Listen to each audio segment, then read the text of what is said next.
to our channel.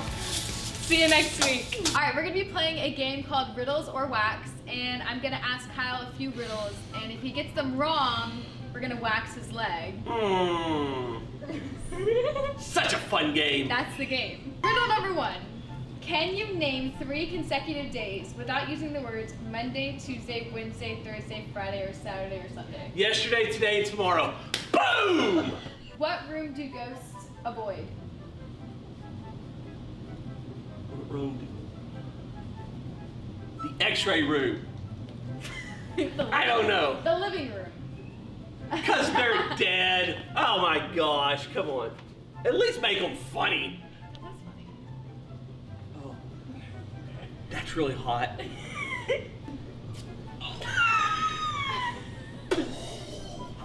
That's really painful. Wow. You're good. Shake it off. Look at that. That is smooth. Except that one hair just sticking up right there. What belongs to you, but other people use it more than you?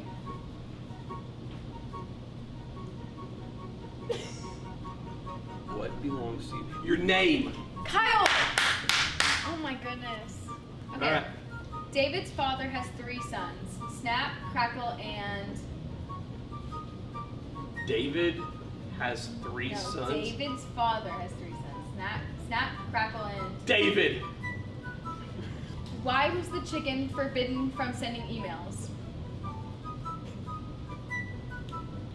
Not forbidden from sending emails. I don't know. Okay. Because he kept using foul language. Hit it, Blair.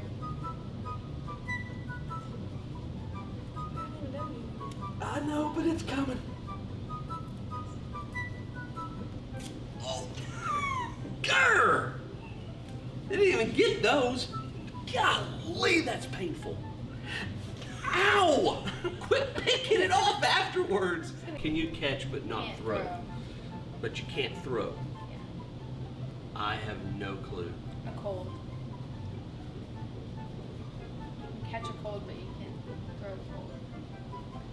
See, I get it. Like I could throw you a cold. Disagree with that one. But okay, all right, I'll take it. Oh my gosh! Like the bottom half of my leg.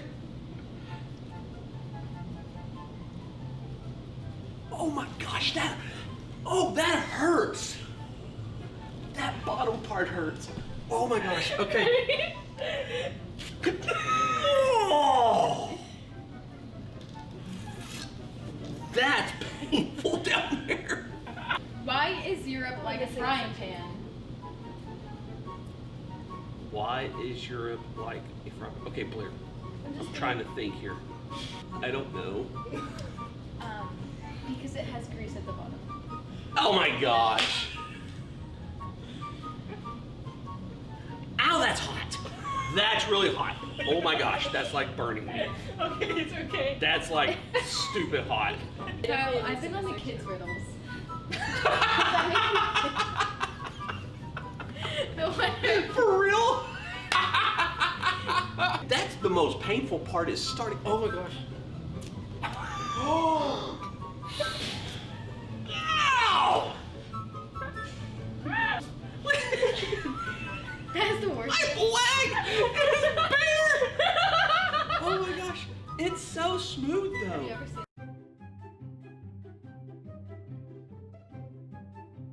Oh. And then she just, why did you keep going up? Yeah, honestly. Why are you? Yeah, you wanted it to go all the way down. No, I just wanted it to be. Oh my gosh! That was mean. That was like mid-sentence.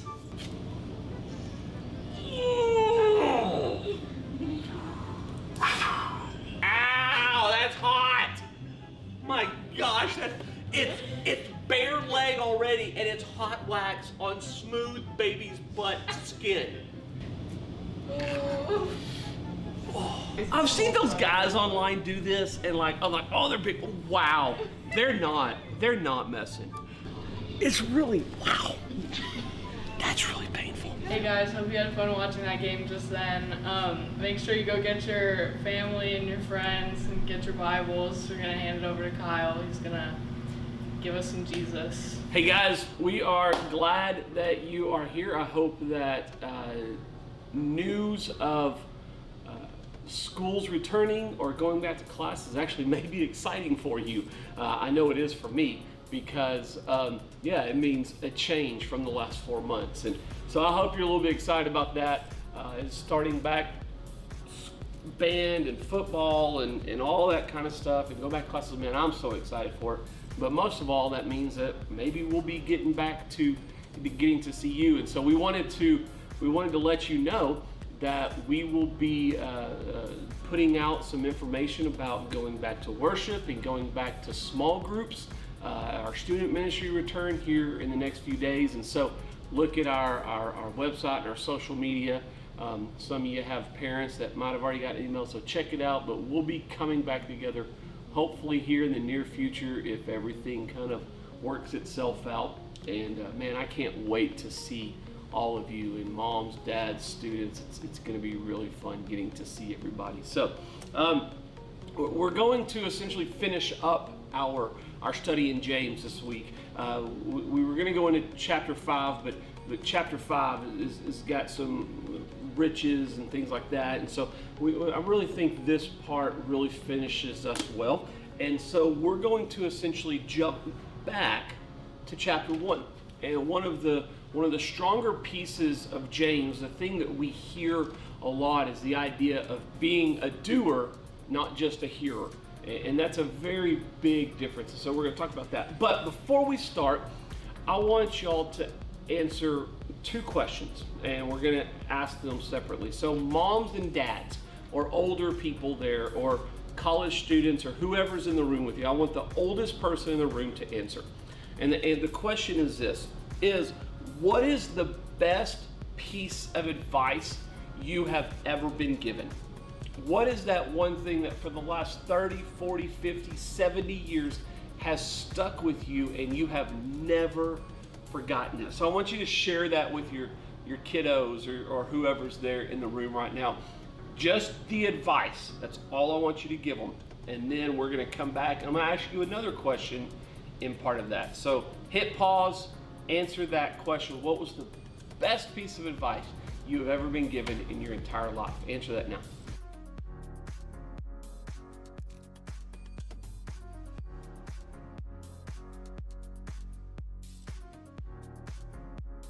All right, question number 2 in follow-up of that, and I want you to answer this. How have you put that into practice? That incredible piece of advice, how have you put that into practice in your life? Or have you not, and just let it be a piece of advice that never really had impact on your life? I want you to answer that with whoever's in the room with you right now. Y'all do that.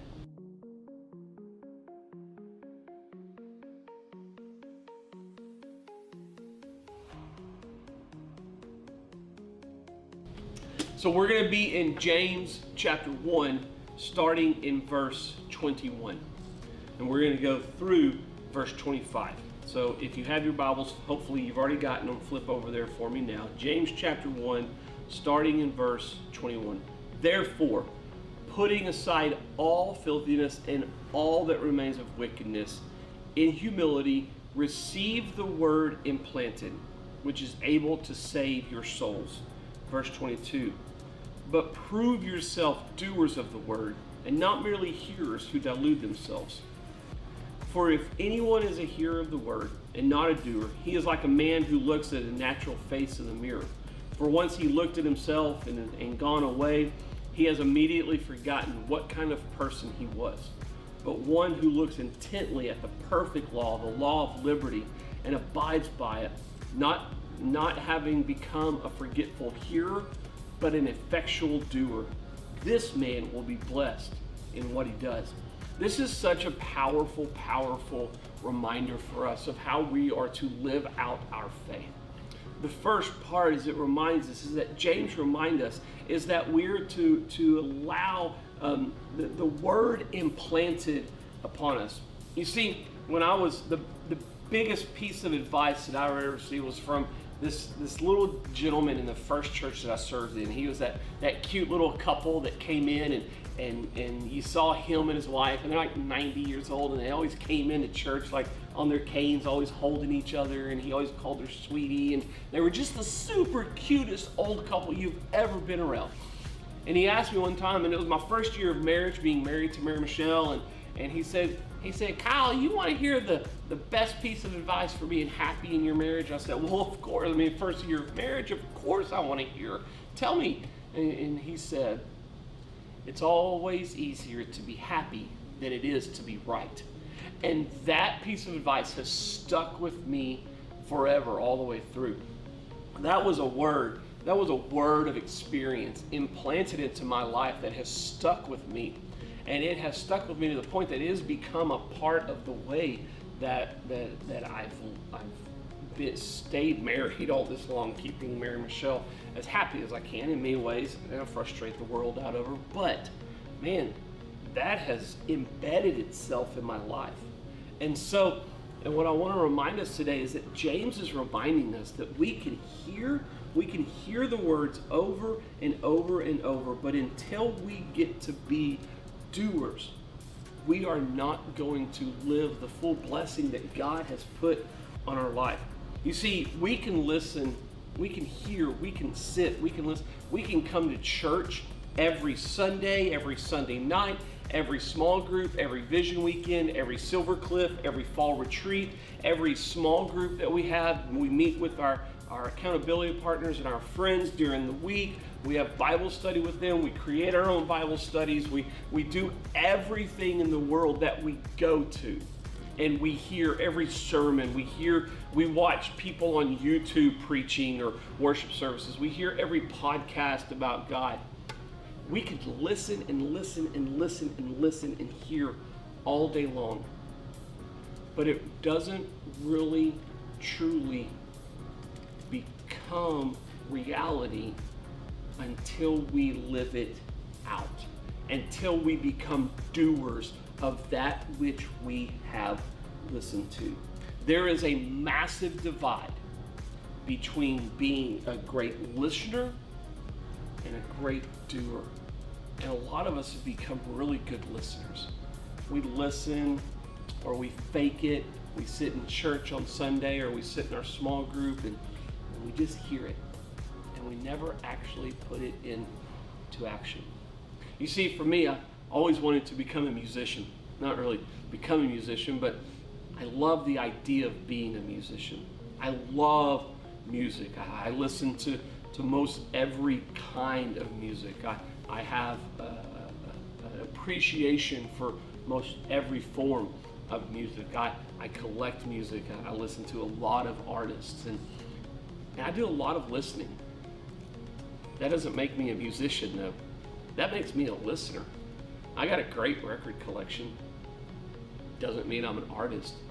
It only really becomes actually making my way to being an artist or a musician when I sit down and I listen and I start learning to play the guitar, or I start learning to play the drums, or I start taking vocal lessons and putting my voice into action. By the way, the reason I never became a musician is because I can't sing a lick.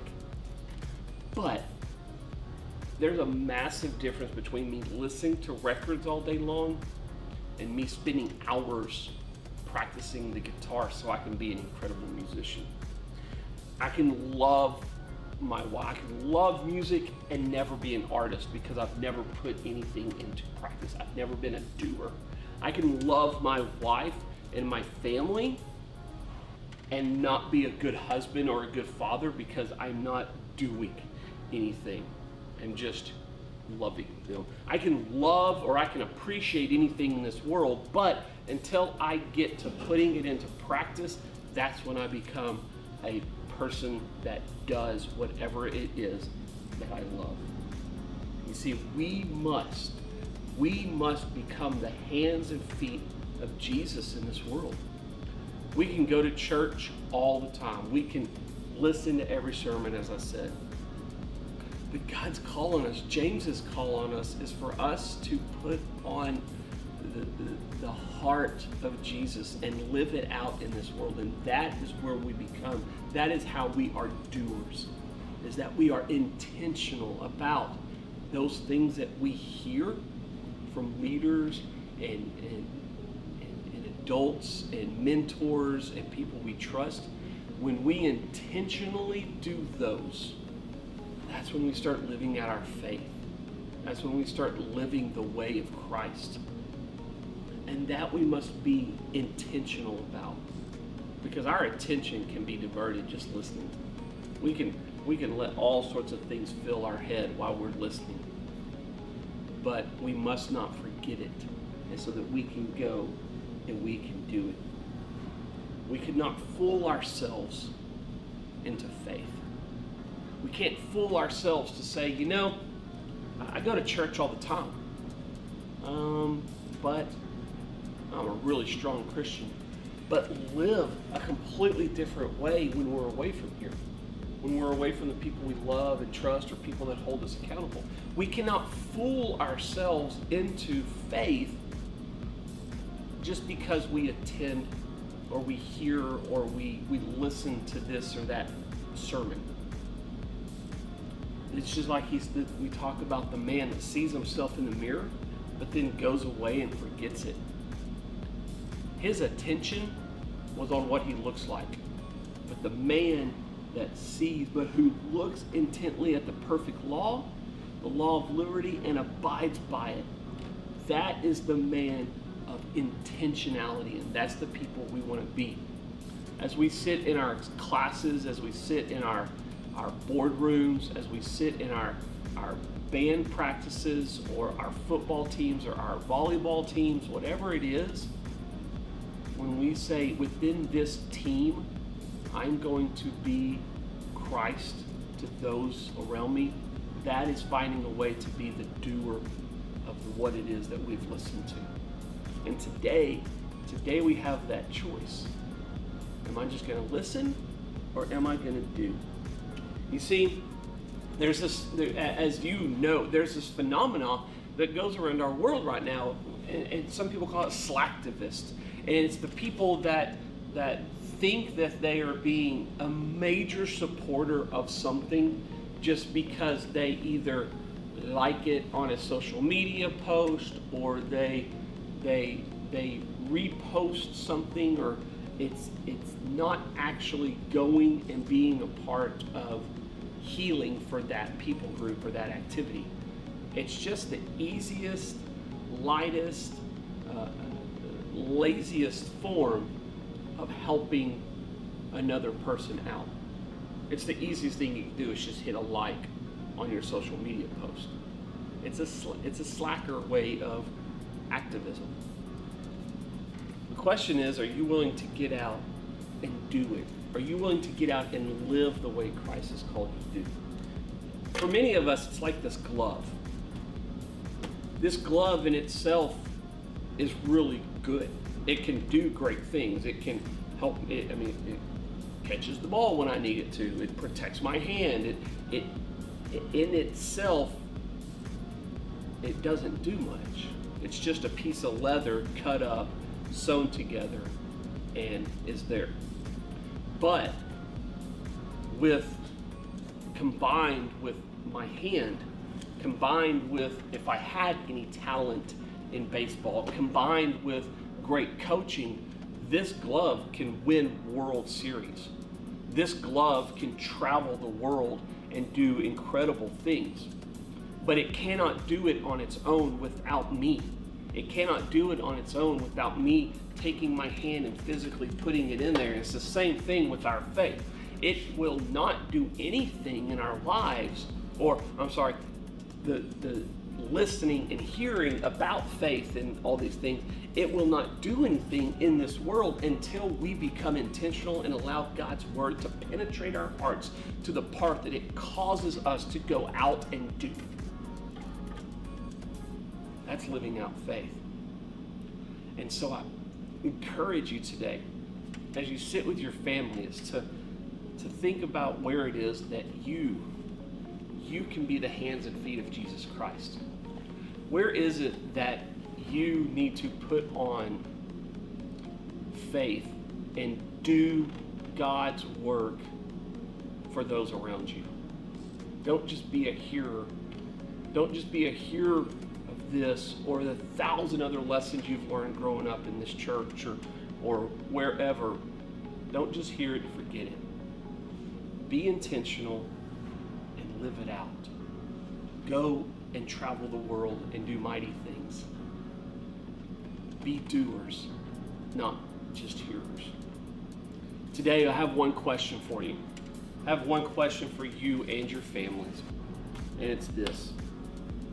What is it that God has been stirring your heart to do, but you have not yet done? Where is it that you have been a good hearer, but you have not been a good doer? I want you to share that with your family. You may have to dig down deep to think about this. You may go, God's not stirring me. I've done what he called me to do. Maybe, maybe not. But being intentional about allowing him to speak into that and opening that is so crazy powerful for us. Where is it that God has called you to do, but you have not yet done? Talk about that with your family. Pray together. Talk about it. Figure out ways that you can go this week and be doers of the word, not just hearers. Love you guys. See y'all later.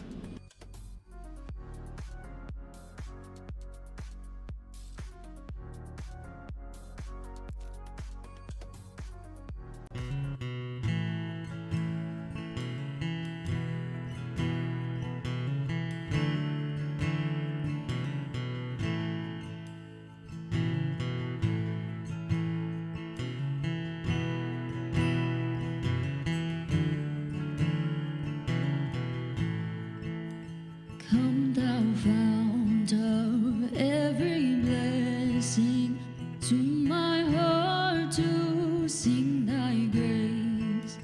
Streams of mercy never ceasing, call for songs of loudest praise. Teach me some melodious sonnet sung by flaming tongues above. Praise the mount I'm fixed upon it, mount of thy redeeming love.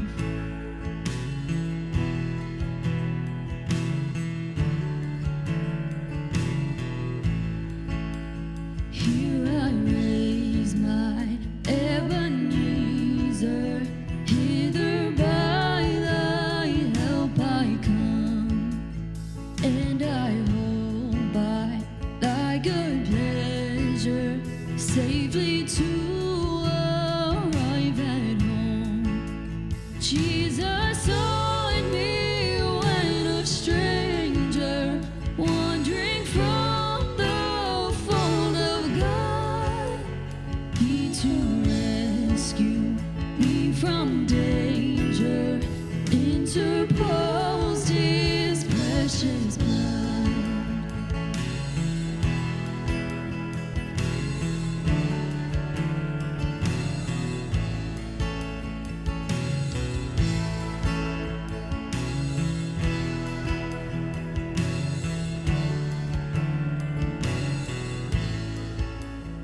Oh, to praise how great a debtor daily I'm constrained to be, and let thy goodness like a fetter bind thy wandering heart to thee. Prone to wander, Lord, I feel it. Prone to leave the God I love. Here's my heart, Lord, take and seal it for thy courts above. All else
Hey guys, I hope that you've had a little fun today. Yes, my leg is still bare, and it hurt, of course, but we're glad that I'm just here for you. I hope that you enjoyed it. So, man, we hope that you have a good week.